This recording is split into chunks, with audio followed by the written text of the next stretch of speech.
Olá pessoal, tudo bem?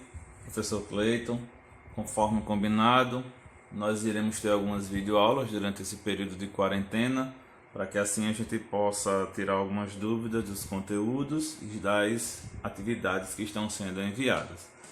Nós já vimos lá na sala alguns conceitos básicos sobre a radiciação, né?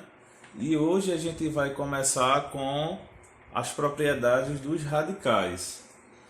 São propriedades simples que permitem a gente resolver raízes de qualquer índice, certo? Lembrando que a radiciação ela é o inverso da potenciação, como a gente viu isso na sala de aula.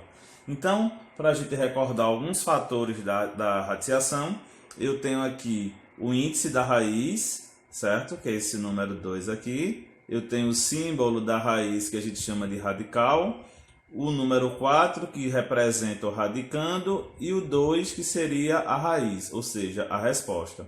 A raiz quadrada de 4 seria igual a 2, porque se a gente eleva 2 ao quadrado vai ser igual a 4.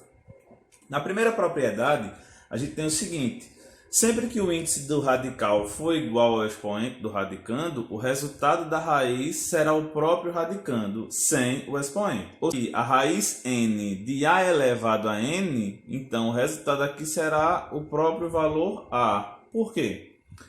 Aqui na letra a raiz cúbica de 5 elevado ao cubo. Como esses valores eles são iguais, basta a gente eliminá-los e o 5 será o próprio resultado. Até porque se a gente transforma isso daí numa potência de expoente fracionário, o 3, que é expoente, dividido pelo 3, que é índice, o resultado seria 1. E todo número elevado a 1 é igual a ele mesmo. Então, nesse caso, basta a gente eliminar tanto o índice como o expoente do radicando. E aí a gente tem sempre ele como resultado. Mas até então a gente viu aí radicando positivo, de base positiva. Quando ele for de base negativa, como é que a gente resolve? Existem duas maneiras. Primeiro, quando o índice e o expoente são ímpares, beleza, segue a mesma regra. Elimina os dois e o resultado é o mesmo, certo? A raiz cúbica de menos 1 elevado ao cubo vai ser o próprio menos 1. Porém, quando a base desse meu radicando for negativa e o índice for par, que é o caso aqui, ó, a raiz quadrada de menos 3 ao quadrado, nesse caso a gente não vai poder eliminar o expoente e o índice. Até porque se a gente fizer isso, o resultado seria menos 3. E a gente viu que não existe raiz de índice par com radicando negativo, ou seja, não vai existir a raiz quadrada de menos 3, até porque aí ele é negativo. Nesse caso, a gente teria que resolver a potência, menos 3 elevado ao quadrado, que vai dar 9, e extrair a raiz de 9, que seria igual a 3.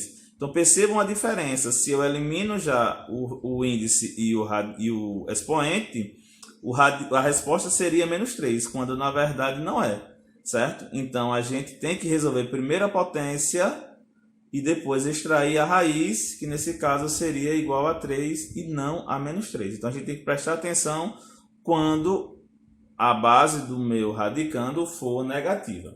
Então aqui, ó, se a gente fosse calcular a raiz quarta de 625, a gente fatora os 625, lembrando que a fatoração ela vai acontecer por fatores primos, 2, 3, 5, 7 e assim sucessivamente.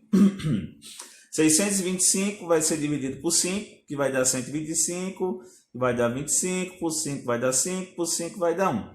Eu vou observar que o índice da minha raiz é o 4, então eu vou agrupar os meus fatores iguais de 4 em 4. O número 5 aqui ele apareceu 4 vezes, então eu vou colocar 5 elevado à quarta.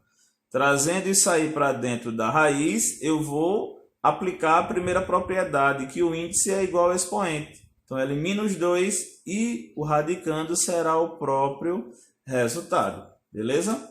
Na segunda propriedade, a gente vai ver o seguinte: a raiz ela não sofre alteração se multiplicarmos ou dividirmos o índice do radical e o expoente por um mesmo valor. Ou seja, eu tenho aqui, ó, aqui eu tenho a multiplicação, aqui eu vou ter a divisão. N é o índice, M é o expoente. Quando eu multiplico N e M pelo mesmo valor P, a minha raiz não vai sofrer alteração. Perceba o seguinte, eu tenho aqui a raiz cúbica de 56 elevado ao quadrado. Então, eu vou multiplicar esses dois valores por um valor igual. Eu escolhi o número 4. Então, se eu multiplico 3 vezes 4, eu tenho 12. E 2 vezes 4, eu tenho 8. Então, nesse caso, eu teria a raiz 12ª de 56 elevado a 8. Certo? Esses valores eles não vão se alterar. Até porque se eu faço o contrário, simplifico 8 e 12, eu volto para essa raiz inicial. O mesmo acontece se a gente dividir esses valores, o índice e o expoente, por um mesmo valor. Eu tenho aqui a raiz 10ª de 7 elevado a 6. Então, eu escolhi o número 2, certo? Que é o maior valor que pode ser simplificado. Então, 10 dividido por 2 vai dar 5. E 6 dividido por 2 vai dar 3. Raiz quinta de 7 elevado à terceira. Se eu multiplico o índice e o expoente por 2, eu tenho essa raiz inicial, certo? Então, essa é a segunda propriedade. Aqui, ó, a raiz quadrada de 10 elevado à quinta. Vou multiplicar ambos os valores por 2. Então, eu teria a raiz quarta de 10 elevado a 10. Porque 2 vezes 2 é 4 e 5 vezes 2 é 10. Aqui, ó, simplificando 15 e 5. Como 15 ele é múltiplo de 5, então eu vou dividir ambos os valores por 5. 15 dividido por 5 vai dar 3, 5 dividido por 5 vai dar 1, que nesse caso não precisa aparecer. Então, aí eu teria a raiz cúbica de 3, certo? Então, aqui, ó, N e A são o índice e o expoente, respectivamente. Eu vou ter que multiplicar por um mesmo valor P. E aí eu posso indicar qualquer valor, desde que seja o mesmo para ambos os termos. O mesmo acontece aqui para simplificar o índice e o expoente, certo? De modo que, geralmente, a gente sempre procura o maior valor para poder simplificar essa raiz. Na terceira propriedade, a gente tem o seguinte, a raiz de um produto ela é igual ao produto das raízes dos fatores desse produto. Ou seja, eu tenho aqui, ó, a raiz de um produto, certo? Aqui, ó, raiz N de A vezes B é o produto, que seria a mesma coisa do produto de duas raízes. Então, a raiz N de A vezes B é a mesma coisa que a raiz N de A vezes a raiz N de B, certo? Dando nome aos bois, eu tenho aqui, ó, a raiz quadrada de 4 vezes a raiz quadrada de 10. Então, se eu coloco os dois valores em uma única raiz, certo? Eu tenho aí 4 vezes 10, que seria igual a 40. Nesse caso, a raiz quadrada de 40. Não vou extrair, porque não tem como extrair a raiz quadrada de 40 para dar exato, a menos que eu fatorasse, que não vem ao caso agora, certo? Aqui eu tenho a raiz quarta de 4 vezes a raiz quarta de 9 vezes a raiz quarta de 10. Colocando todos os termos dentro da mesma raiz, e observe o seguinte, o índice é sempre o mesmo. Eu só posso fazer isso quando o índice das raízes forem iguais. Nesse caso, o índice é 4, então eu tenho a raiz quarta de 4 vezes 9 vezes 10, que multiplicando eu tenho a raiz quarta de 360, certo? E quando for negativo, não tem problema, eu tenho que observar os índices. Eles são iguais? Sim. Então, os radicandos farão parte da mesma raiz e aí segue a multiplicação. Menos 5 vezes 3 vai ser igual a menos 15. Então, aí eu tenho a raiz quinta de menos 15. A quarta propriedade ela é semelhante à terceira, só que lá a gente viu o produto das raízes e aqui a gente vai ver o quociente das raízes. Então, a raiz de um quociente é igual ao quociente das raízes do dividendo, que é o numerador, e do divisor, que é o denominador, certo? Então, aqui eu tenho o seguinte, aqui, ó.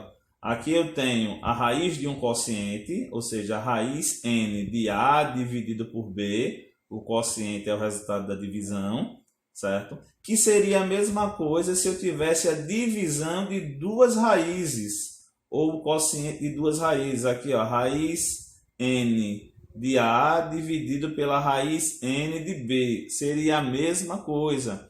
Isso porque os índices, eles são iguais, certo? Então, se eu tenho aqui a raiz quadrada de 10 dividido por 5, seria a mesma coisa que a raiz quadrada de 10 dividido pela raiz quadrada de 5, certo? A raiz cúbica de 76 dividido por 67 é a mesma coisa que a raiz cúbica de 76 dividido pela raiz cúbica de 67. Então, aí eu tenho a raiz de um quociente que é igual ao quociente das raízes, certo? É só a gente separar as raízes no numerador e no denominador da fração. Aqui eu tenho o seguinte, a raiz quadrada de 36 dividido por 4. Então, seria a raiz quadrada de 36 dividido pela raiz quadrada de 4. Eu sei que a raiz quadrada de 36 é 6, a raiz quadrada de 4 é 2. Então, 6 dividido por 2 vai ser igual a 3. Ou eu poderia resolver a minha divisão, né? 36 dividido por 4 vai dar 9, a raiz quadrada de 9 vai dar 3. Então, observe que o resultado é o mesmo. Agora, nós temos a raiz de uma raiz, que se você lembrar de potência, vai ser bem fácil resolver, porque eles são bem semelhantes, certo? Diz o seguinte, uma raiz de índice n, que tem como radicando uma outra raiz de índice m e radicando a, é igual a raiz cujo índice vai ser o produto desses dois índices, dessas duas raízes, ou seja, será o produto de n por n, permanecendo com o mesmo radical. Aqui eu tenho a raiz n da raiz m de a. Então, aqui, ó, eu vou repetir o mesmo radical e multiplicar os índices das raízes, certo? Exemplo, raiz quadrada da raiz quarta de 5. Os índices são 2 e 4, então quando eu multiplico 2 vezes 4, eu tenho 8. Então ficaria a raiz oitava de 5. Cúbica da raiz quarta da raiz quadrada de 15 elevado a 5. Eu vou apenas multiplicar os índices. 3 vezes 4 dá 12, vezes 2, 24. Então aqui eu tenho a raiz 24ª de 15 elevado a 5. Observe que o radicando permanece o mesmo valor. A única diferença aqui são os índices que foram multiplicados e aí eu encontrei um único valor, ok? Simplificação de raízes através da fatoração. A gente já viu isso daí, mas eu vou reforçar mais uma vez. Você pode resolver a raiz de um valor fatorando esse valor por números primos e assim a gente simplifica o cálculo. Eu tenho aqui a raiz cúbica de 1728 e tenho a raiz cúbica de 243. Fatorando aqui 1728, certo? Por 2 dá 864, por 2, 432 e assim sucessivamente, como vocês já sabem, certo? Quando eu terminar a fatoração, o que é que eu tenho que prestar atenção? No meu índice. O índice aqui, ó, é o número 3. Então, eu tenho que organizar os meus fatores iguais de 3 em 3. Então, aqui eu tenho 2 elevado à terceira, 2 elevado à terceira e 3 elevado à terceira. Tá aqui, ó, 1728 é a mesma coisa que 2 à terceira, vezes 2 à terceira, vezes 3 à terceira. Trago tudo isso para dentro da raiz, certo? E aí eu vou resolvendo um a um. É como se eu estivesse separando esses três valores em três raízes com o mesmo índice 3. Então aí, ó, quando eu divido o expoente 3 pelo índice 3 vai dar 1. Então o 2 sai da raiz, porque todo número elevado a 1 é ele mesmo. Aqui, ó, corta esse expoente com o índice, o 2 sai da raiz, e o mesmo ocorre com o número 3. Corta o expoente pelo índice e o 3 também sai da raiz. Multiplicando 2 vezes 2, que vai dar 4, vezes 3 vai dar 12. Ou seja, a raiz cúbica de 1728 é igual a 12. Se eu multiplicar 12 vezes 12 vezes 12, eu tenho como resultado 1728. Na letra B, acontece do mesmo jeito. Vou fatorar o número 243 por 3. Vai dar 81, por 3, 27, por 3 vai dar 9, por 3 vai dar 3 e por 3 vai dar 1. Aí aqui eu tenho o seguinte, qual é o índice da minha raiz? É o número 3. Só que eu tenho 5 fatores iguais, mas não tem problema. Eu vou agrupar de 3 em 3. Então aqui eu vou ficar com 3 elevado à terceira e vou ficar com 3 elevado ao quadrado. Fica dessa forma aqui, ó. Certo? Eu tenho que obedecer o índice da minha raiz. Colocando isso aqui dentro da raiz, eu tenho aqui 3 elevado à terceira vezes 3 elevado à segunda. Só vai sair da raiz quem tiver o expoente igual ao índice, porque aí a gente vai aplicar aquela primeira propriedade. Elimina o expoente e elimina o radicando. Então, esse primeiro termo 3 ele sai da raiz, mas o segundo termo 3 ele permanece dentro da raiz, porque o expoente dele é diferente do índice. Então, nesse caso, eu vou resolver aqui que 3 ao quadrado é 9, então eu ficaria com 3 vezes a raiz cúbica de 9, certo? É isso aí, pessoal. Espero que eu tenha ajudado e até a próxima, se Deus quiser.